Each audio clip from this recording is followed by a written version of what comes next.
Oh, I guess we're already recording. Oh, perfect. Well, hello, beautiful, powerful, everyday women of the world. It's the everydayest, Miss Mia Frankel, tuning in for another episode of the Startup Stories podcast, where the ambitious everyday woman is heard, held, and served in life and business. And yes, it's me, Mia Frankel, from Powerful Inc., your everyday woman coach for living a peaceful and productive life. On this podcast, you'll hear relatable stories to normalize your journey of building something bigger in the life you're living now. And today's guest is Katherine Tuominen. Oh, you guys, I mean, I love talking to the guest so much, Katherine. It's my favorite part, but I also love researching her before she comes on and getting to know her and seeing where intuition connects me with her story. And so, Katherine, in my interpretation of her, and she'll unpack in her own words, but she's a woman who pursued more for herself by listening to the whispers of her soul. Okay, so she founded Catalyst Brand Strategy, where health and well-being stories scale. She's been featured in well-known magazines and media such as Bustle, Forbes, Glamour, and Women's Health. But what I see from Katherine is that those were strategic positioning opportunities that helped her gain visibility rather than, I'm so fancy and look at the credibility behind my name. This is about leveraging your message and your impact with partners who can help build that credibility and kind of throw you out there in the world. But behind the scenes of that is a lot of self navigating and awareness building. And Katherine says that when marketing is done well, it can do more than sell. It can raise awareness, shift conversations, build credibility, and connect people with ideas, service, and support. And I love this part, that genuinely improve their lives. So this is very holistic. This is very thought out, where it's not a sales tactic, it's a real service and exchange for the good work that people are doing out there.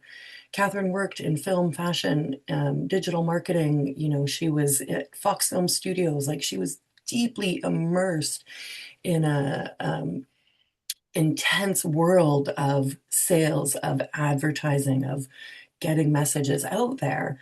But the meaning, the whispers came from using that for something a bit more meaningful, helping kind of the underdog get themselves out there. And so she founded her company based on that vision. And um, she beautifully says she's not chasing visibility for its own sake, but it's to build trust and to build integrity with a business owner, now running a boutique company with four other women all across the world. So beautiful. And, you know, really breathing life into an authentic way to show up that doesn't feel competitive, but feels really aligned. So, you know, you're going to share your message with us and the story of you that unfolded. And I'm just really excited and honored to have you here today, Katherine. Thanks for joining me. Thank you so much for such a warm welcome. I truly appreciate the space you've cultivated, and I'm sure we're going to have a lot to unpack. Yeah, yeah.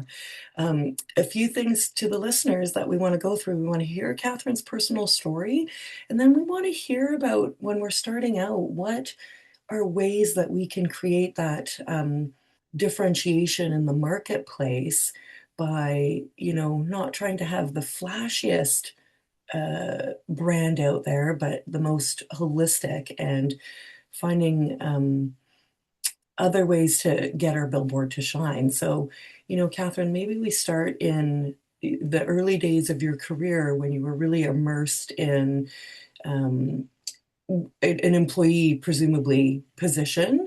And Hmm. yeah, this is great. I'm doing what I love. You know, I'm creating and doing marketing and that sort of thing. But then that whisper started to call to you. You know, what drew you into that industry, and then what did you discover about yourself while there? That's fair, yes. So it's definitely been a journey, but when I look back at my career history, one thing that was true from day one was my dedication to storytelling and recognizing the power in storytelling. And I Mhm. think maybe especially as women, there can be a tendency to shy away from speaking up or sharing our story, and almost this idea of, I guess, not wanting to be too shiny or to brag. In Australia, we call it tall poppy syndrome, where you don't want one puppy to be bigger than the rest to kind of outshine or outshadow. And I was originally in Australia, which is why I mentioned it. Yeah. And I think that's a big thing that I was working through on a personal level, but also what I was witnessing, my colleagues, my friends, my the people were I was surrounded by also grappling with to some degree. And it was interesting to see that reflected in the media that we both produced and consumed. And I think that really started my story of, what really makes a compelling story.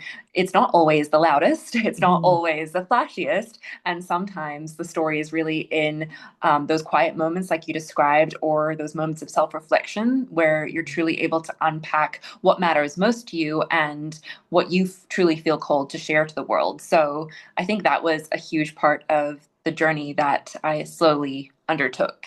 Mhm. Yeah, so it would have added more meaning and depth to the work that you were doing and helping somebody less visible rise because they have value too.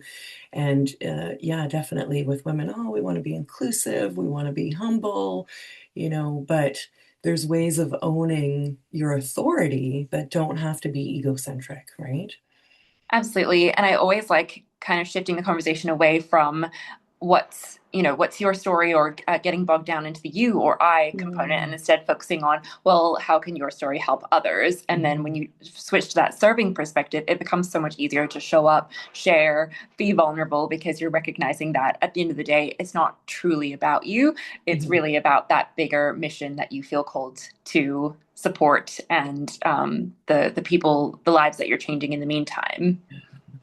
Yeah, absolutely. Like it's coming through you, so you need to just let it come to life and reach the people that are looking for it. So, while you're working in the industry, these desires start to grow. How did you start to shift from, working for companies to starting your own? Yes. So in my case, I sort of needed to zoom out and look at what was it that I truly enjoyed most about storytelling. Mm, And I think I didn't necessarily direction that heading in, or at that time, the types of things that the film industry was perpetuating, especially for women. I tell it in other podcasts, but I was there in the film world both before Me Too and after Me Too. So I witnessed firsthand the experiences that some of these women went through. And it really taught me the importance of not just being part of something for the initial mission that you would hope for, but also what happens when you speak up and say, we need to draw a firm boundary, or this is no longer acceptable, and putting that hard line in the sand. So for me, it really came down to, I was no longer willing to compromise my integrity in any capacity, even if that mm, meant leaving an industry that I once loved and going out it alone. right. So, in a way, some opportunities or changes in the industry helped set you free and find yourself in alignment with your values and the kind of woman that you'd want to be, based on, what kind of things were going on around you, which can be really hard because you have to have courage, right, to go against the grain and to take a leap of faith into something new and leave something that might have been good but soured.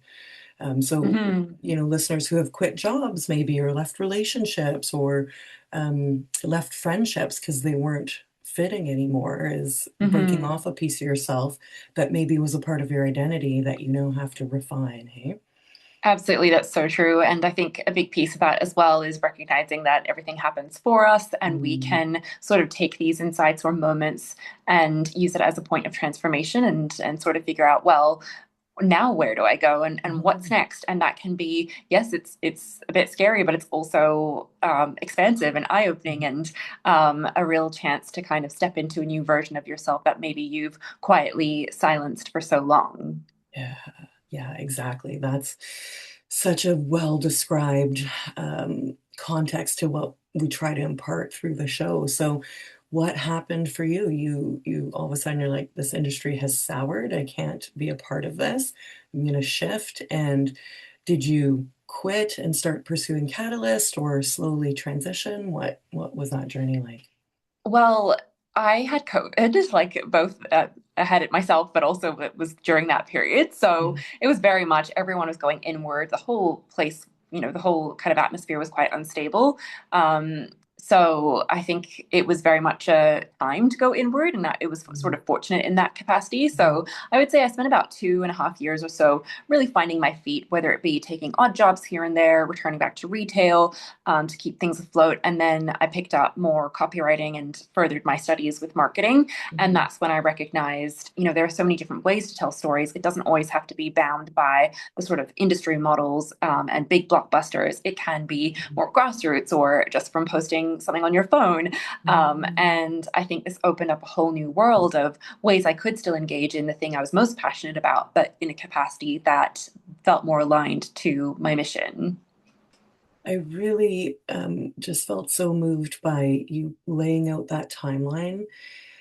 And I want the listener to draw a little closer for that bit that over 2.5 years you explored, like left and explored a transition, that it didn't just from one to the next, letting go of one trapeze swing and immediately grabbing the other. Like there was space in between and inner work to go through to really find out who you were now without the influence of what you had been around, but with Mhm. the skill, knowledge, expertise that you had gained from that arena, and then putting it together into something new. And so then the idea for Catalyst came and momentum starts to build or clarity starts to land, and what happens?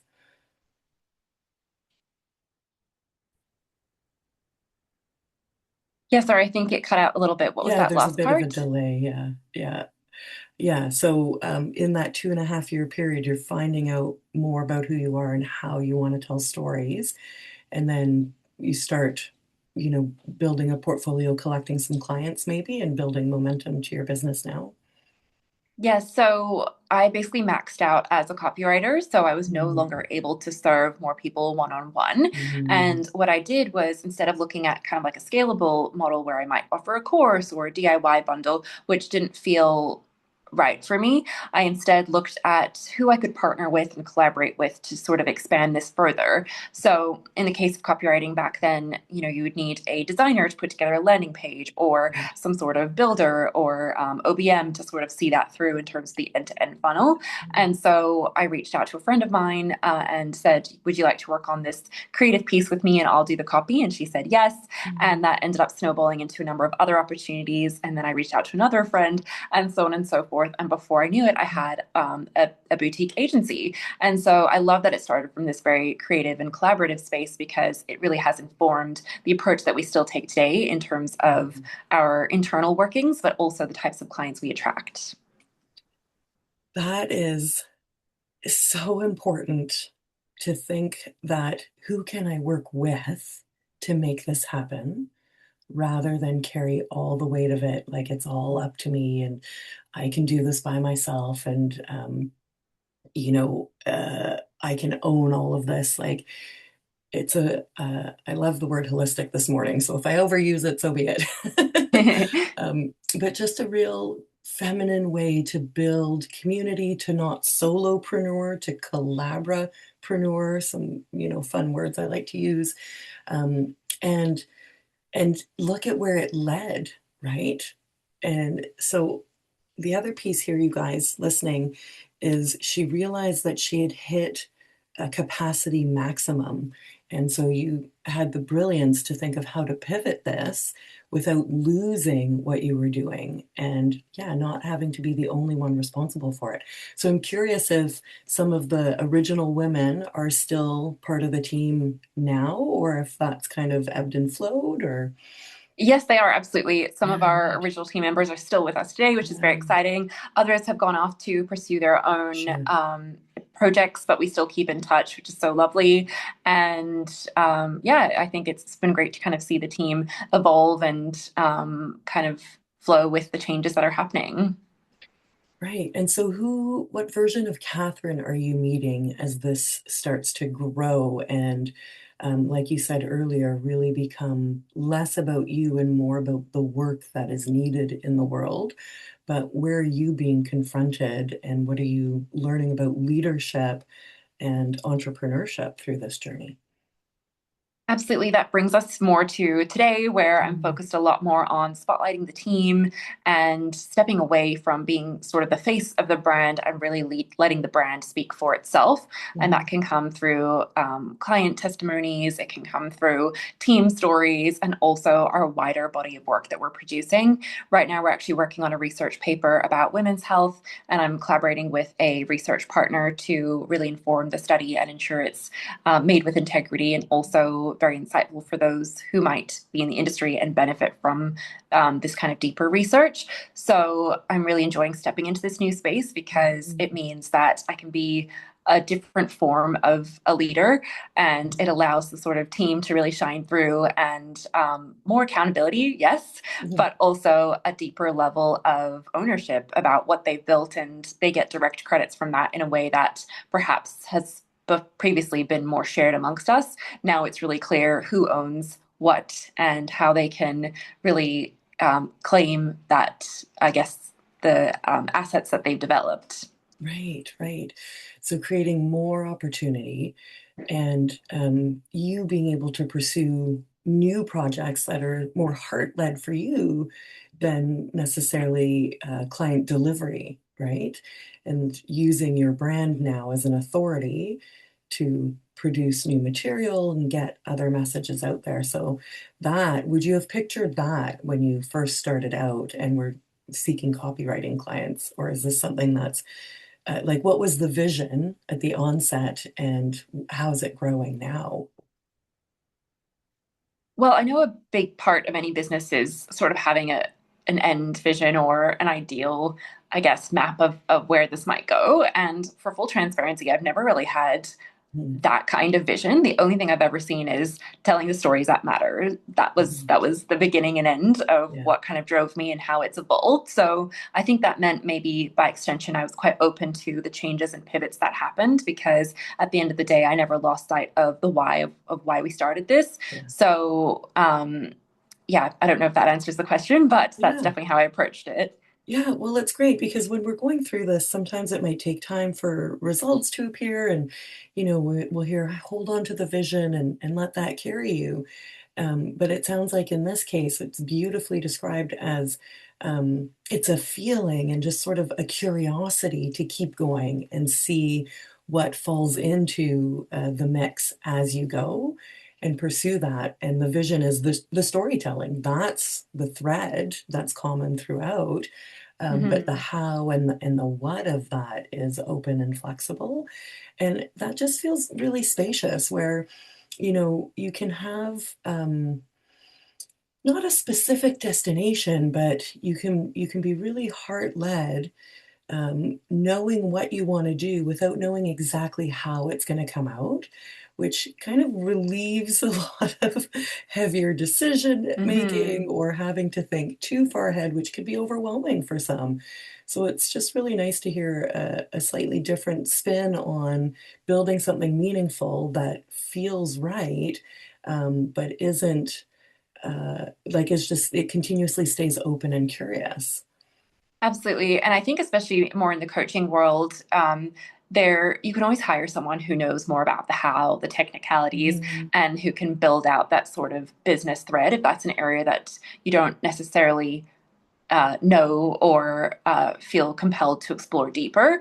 And then that really lets you be in the state of the vision, the feeling, and that Mm, creation mode. And so I think again, it goes back to finding the right kind of partners and collaborators who give you that space, but yeah, then also help you build the structures to yeah. put everything in place. Yeah, and so that bit is something that I gather you're fairly passionate about. I'm fairly passionate Yes. about that. I was an OBM at the onset before moving into life coaching, and I still, I mean, Capricorn, control freak, planner, having organization provides, like you said, that space and clarity. I like the metaphor of the waterfall where the structure and systems are the rock that hold the water so that the water can do its beautiful waterfall Oh, cycle, beautiful.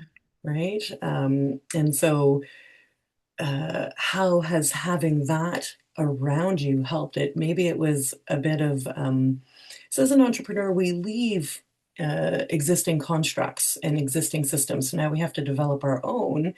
And, if you're wanting the ideas, you're not always thinking about how the ideas will be held.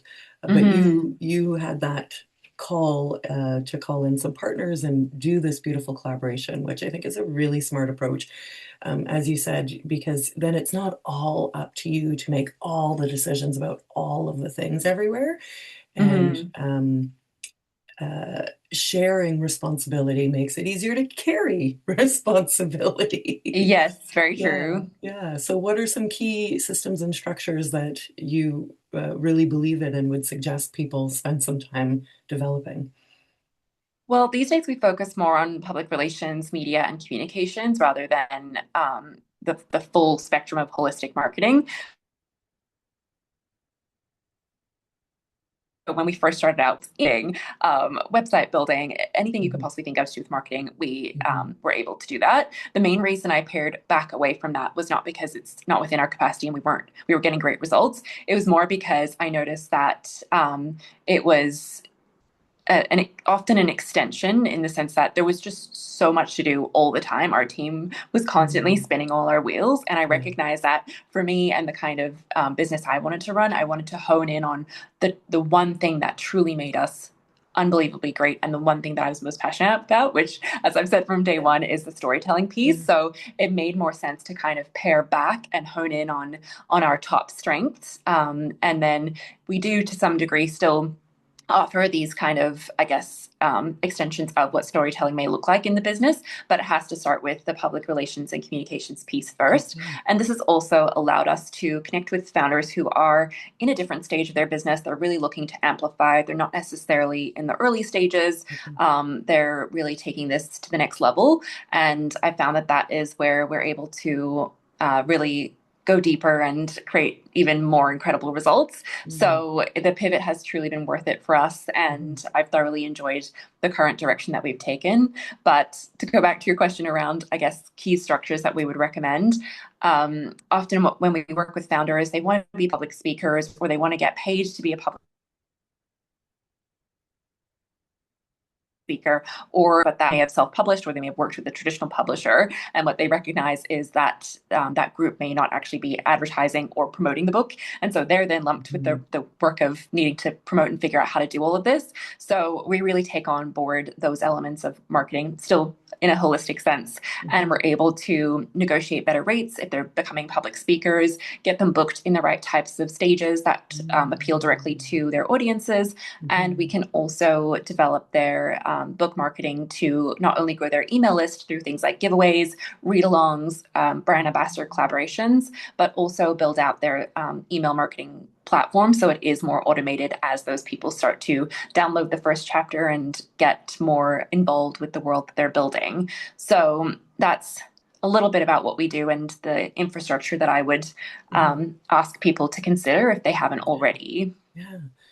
Yeah, that I mean, this sounds like fun. It sounds like playing with getting somebody literally on stage and finding the right audiences for them and then positioning them in those Mhm. areas. And that, again, to the listener, you have to have if you're going to scale your visibility, you have to have something in place to actually scale rather than a standalone product, digital or hard. And Catherine beautifully just laid out some ways that those initial assets get fed into bigger systems and distributed, right? Yes. Yeah.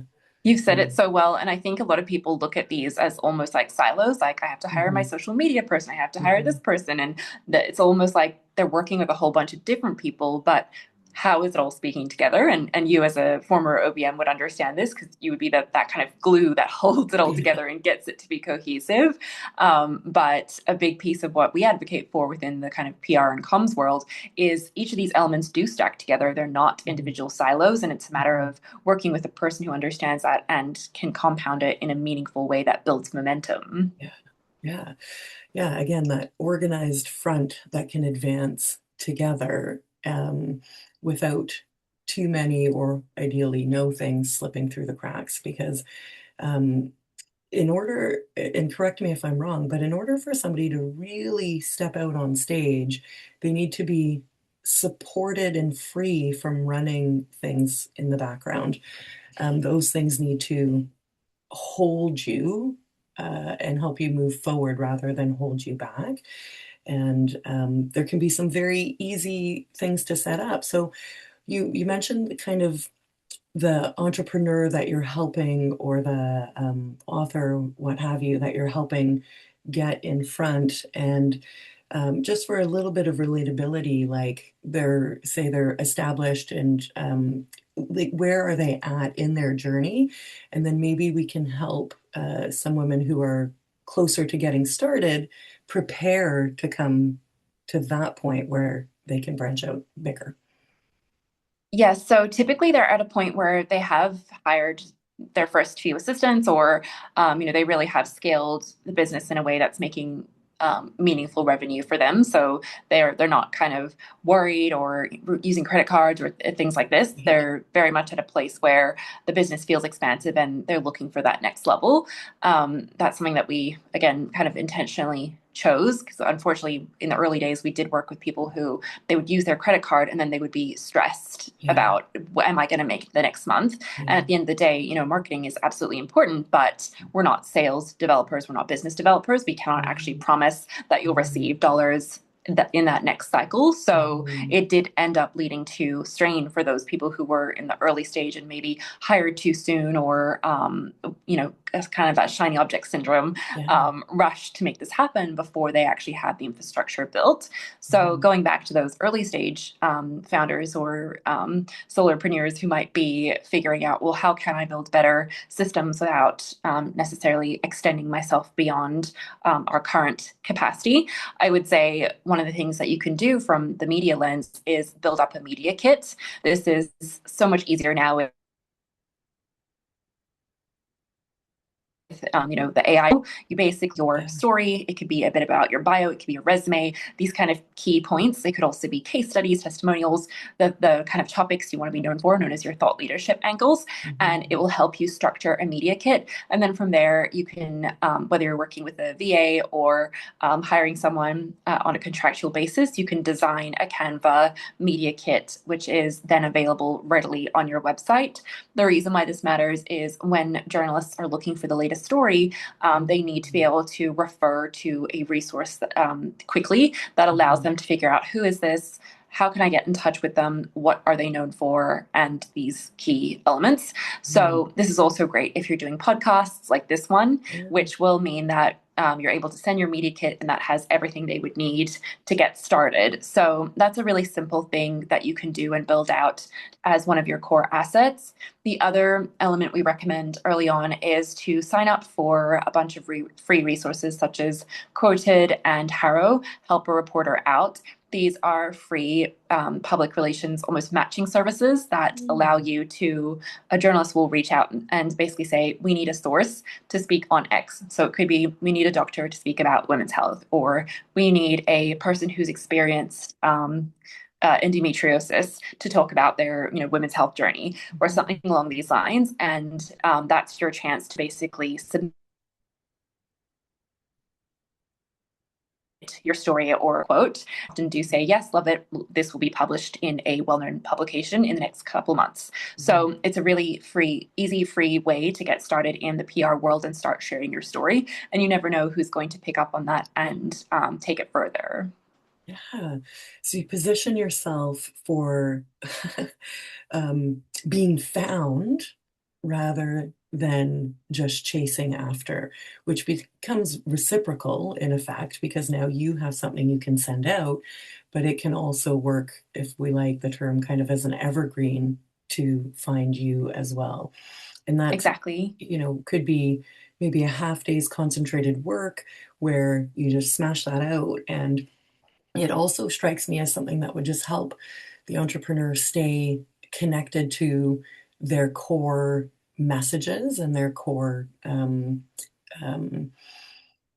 I don't know what it's like, the product itself, right? Like, what am I actually doing? And then you can always come back to that so that you stay in clarity and in focus without, as you said, shiny object, getting distracted, going down the social media rabbit holes of maybe I should do what they're doing, all of that. So that would help presumably build that leadership mindset and that CEO mindset you're just talking about.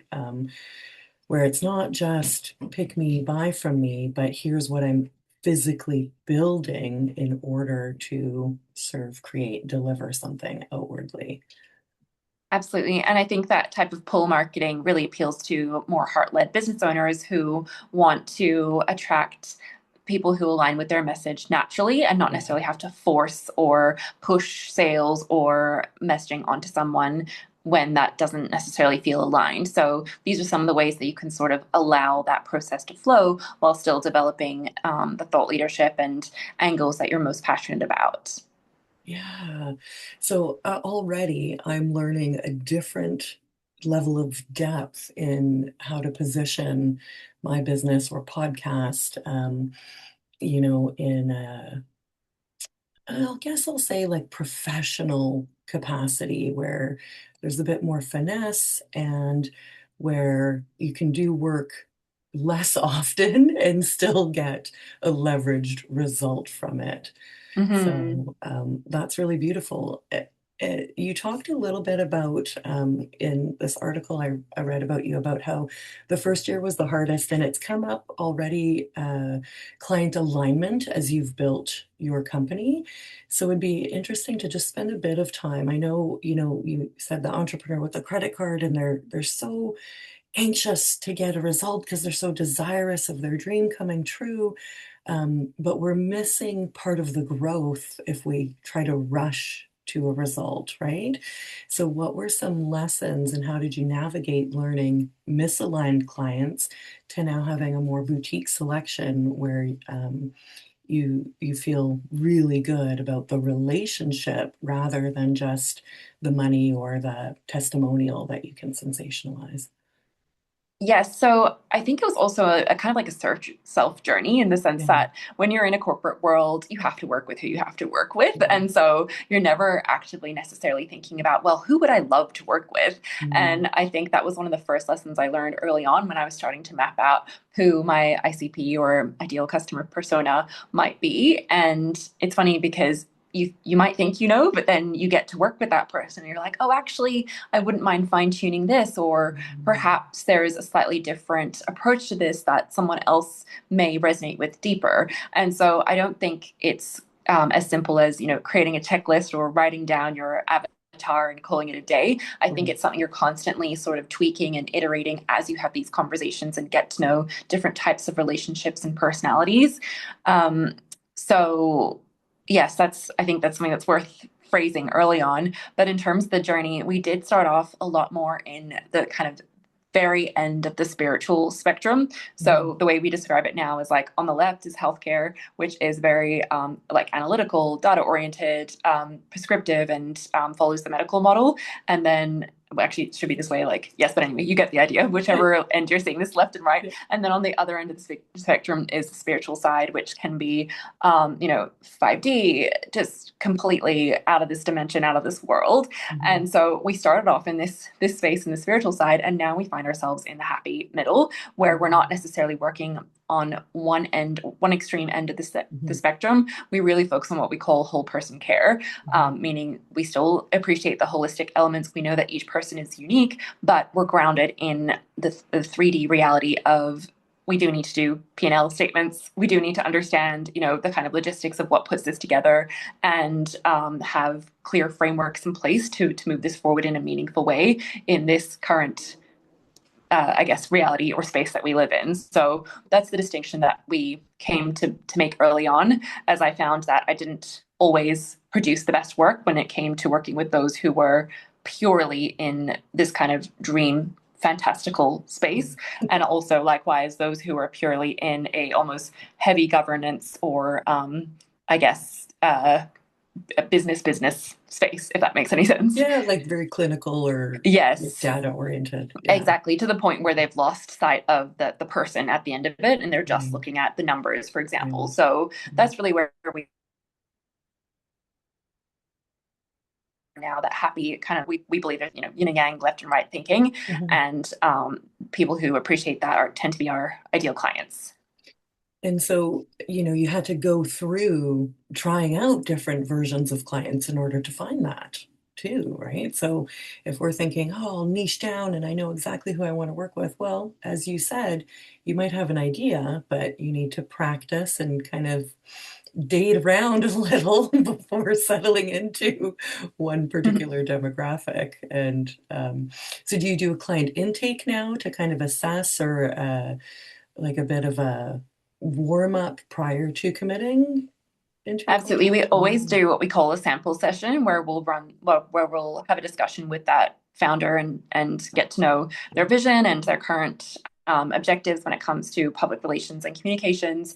And then we'll assess whether there's alignment to work together. Mhm. There are plenty of occasions where we'll say it's not quite the right match yet, but we know someone who is very much Mhm. perfect for what you're currently working towards, and we're happy to refer you. Or other times where we say, you know what, start here. We have some free resources. We have Mhm. some, I guess, early stage touch points, and come back in, 6 months, a year's time. So we very Mhm. much see this as a long-term conversation to be had. Yeah. Yeah, it's great. It's good to feel safe to say no or not yet, right? And Yes. it does take a bit of time to build that trust, but now by the sounds of it, you've got a very sustainable future growth directed company. And so you can stand on confidence that you don't have to say yes to everything that comes your way, but you also aren't dismissive, like, oh, no, you're not my type, beat it. You can still nurture and assist them with different resources available through the business. So, again, if we're thinking about how we're going to grow from startup, I'm hoping that the listeners getting from this conversation a bigger picture, which it can be hard when we're so excited at the onset and really just want to run. But it's a long game and it takes time and intention to develop it, like in a healthy model, right? So, Mhm. is there anything that you would go back or tell earlier, Catherine, about the journey from what you know now? The hindsight is 2020 kind of idea. Absolutely. I think this question is always tricky, because it's sort of like, I'm on the belief that everything happens for a reason, Yeah, and we sort of have to appreciate, well, not have to, but I choose to appreciate the yeah, journey for what it is, as it's brought yeah, me to where I am today, and I'm so grateful. yeah. So there's nothing I would necessarily go back and change.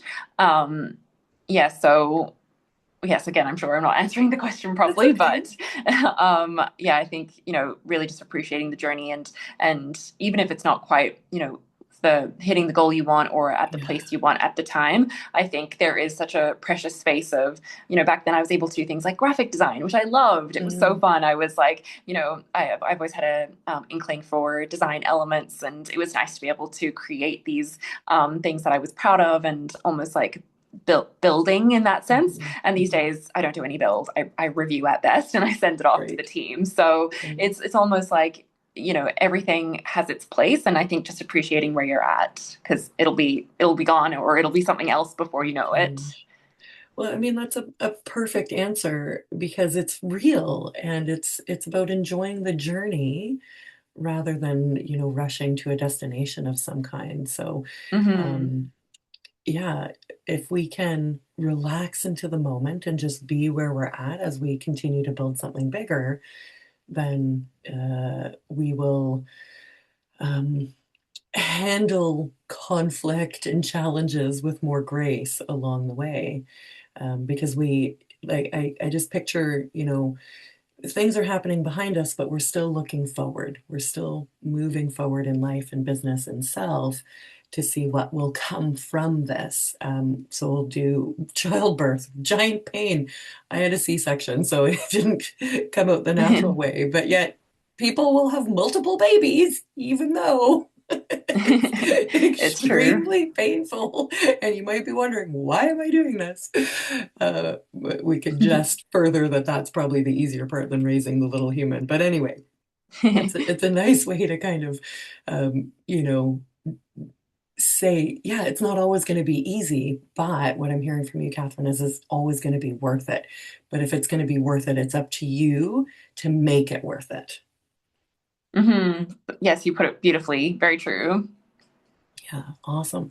So it sounds like now you've arrived. Maybe you're kind of sitting in a lovely leadership position where you can direct the business in ways that weren't available before. You're feeling good about where you're at, and where do you see Catalyst Brand Strategy going next, or yourself more personally?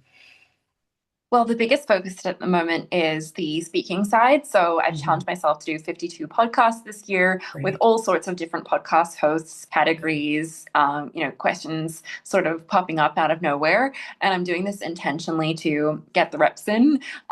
So to really practice how would I respond to questions that I'm not used to Okay. responding to, and how do I carry myself in different situations. And it really is preparing me to do more of a world tour in terms of speaking next year. So I have done some keynote talks, some lunch and learns, and they're sprinkled throughout. But I would love to really make this a core focus for 2027 as I step further and further away from the day-to-day roles in the business and allow the team to, yeah, work their brilliance. Yeah, So that's really what we're stepping into for this next phase. that's so fun. And what are the topics that you want to speak on?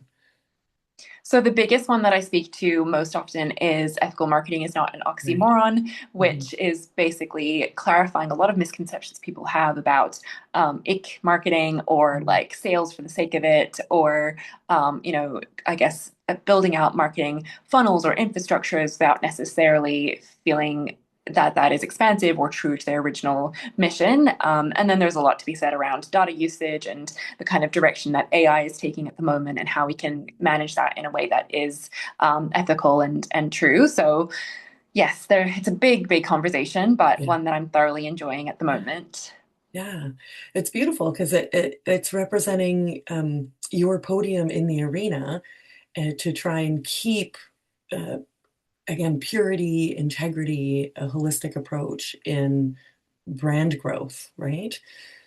This is why, like, you're passionate about the work that you do and how you do it, and then wanting that to influence the future of marketing, of PR. Is that fair? Exactly, yes. And I Yeah. think that I very much see um, marketing as an industry, a channel or a platform Mhm. for the end purpose. So Mhm. we're very much almost like a vessel or a opportunity to amplify, and that can be used either way, good, bad, Yeah. negative, positive. And so we need to be very mindful about what we're promoting and what we're encouraging. And I do think that that starts, yes, from the marketer's level of, how can we kind of inform the founder, have you thought about this? It might be misinterpreted or it could end in this result instead, and looking at that third order of consequence, but Mhm. also encouraging the original creators or founders or coaches to think Mhm. about their impact and what will truly help amplify that message in a positive Right. way. So Right. yes, it's a very, very fun space to be in for sure.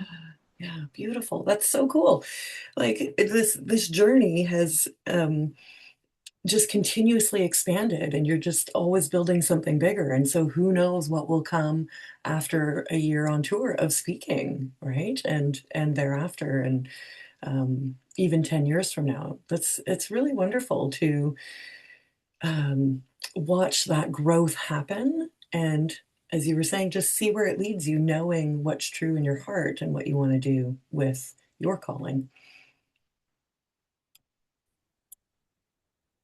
Absolutely.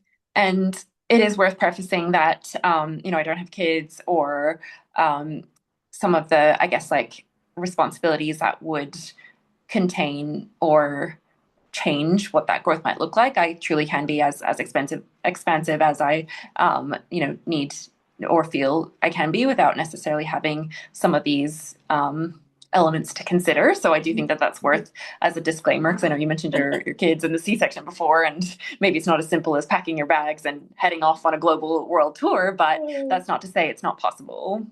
100%. Yeah, thank you for that. And the dream can happen in a bunch of different iterations, and certainly logistically, without some of those considerations, could be easier. But it's still going to be trying.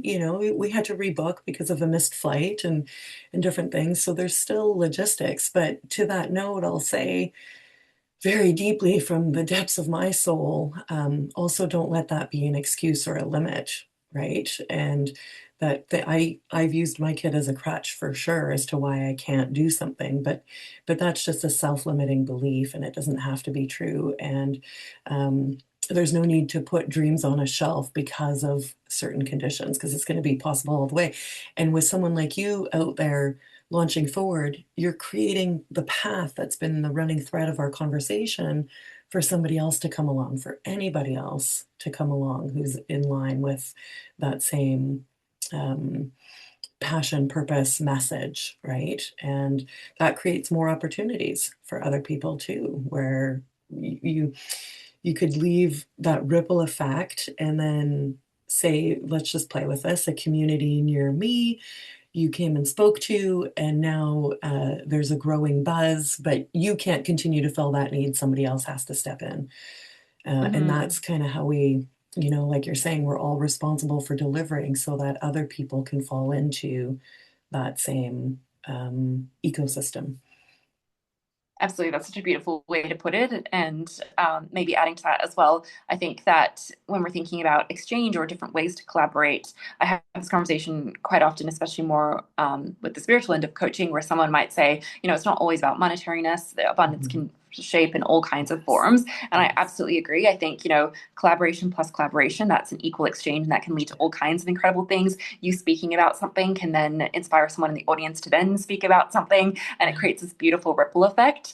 And when you're kind of matching those two, I guess, forms of exchange together in a way that's equal, both from like an emotional, energetic, or also physical, tangible level, then that will truly emulate or amplify in the shared goal that you have. So I think it's a beautiful way to collaborate and coexist. Yeah, yeah.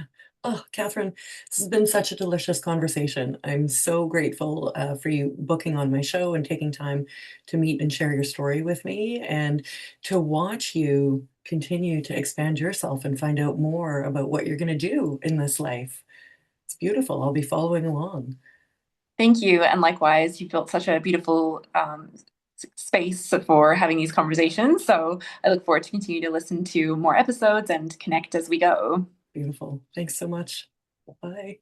Thank you. Wow, you guys, that was, as always, just so enriching. And I hope that you enjoyed it as much as I did. Honestly, I was very nervous this morning before recording. And I just had to keep reminding myself that this is my thing and I'm very good at it. And I can be nervous, but I can still smash it. And Catherine beautifully gave me some feedback that she really enjoyed the depth of the questions and the sort of beginning, middle, and end components to the storytelling in the podcast, which is just beautiful feedback to receive from somebody who is a professional storyteller and brand builder. So, thanks for joining for another episode. I want to know how this served you. I want to connect with you. I want to smush your face and love your heart and breathe more life into you. And shifting things around a little bit, Paula, Toby, and I are going to co-brand and build the Phenomenal Collective out even more aligned and together. So you should come hang out with us in our Facebook group. We'll be introducing a nominal fee annual membership for that because why shouldn't we get paid to do what we do? But yeah, nothing egregious. That's really collaborative and about connecting women together, like Katherine talked about a lot in her business model. So listening to the show, coming into the Phenomenal Collective, and then I developed a freebie recently in another collaboration that I'll include in the show notes to help you organize yourself as you navigate life, laundry, building something bigger, just like a little bit of an anchor for alignment and moving from reactive to more proactive mode. Why am I doing what I'm doing? What is this resource called? The daily check-in under the 4 pillars. So we'll pop that in.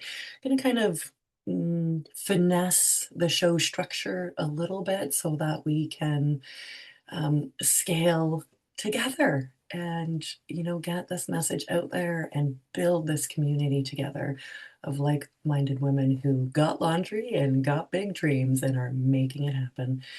Oh, I love you so, so, so much. Thank you for being part of my space, and I will see you again.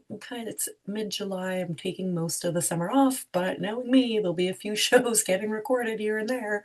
So stay tuned, and then regular programming coming back in September with weekly episodes. But yeah, I'm sure there'll be a handful of shows recorded over the summer, maybe just not Tuesdays at 6. Okay, I love you. Bye. Go be powerful.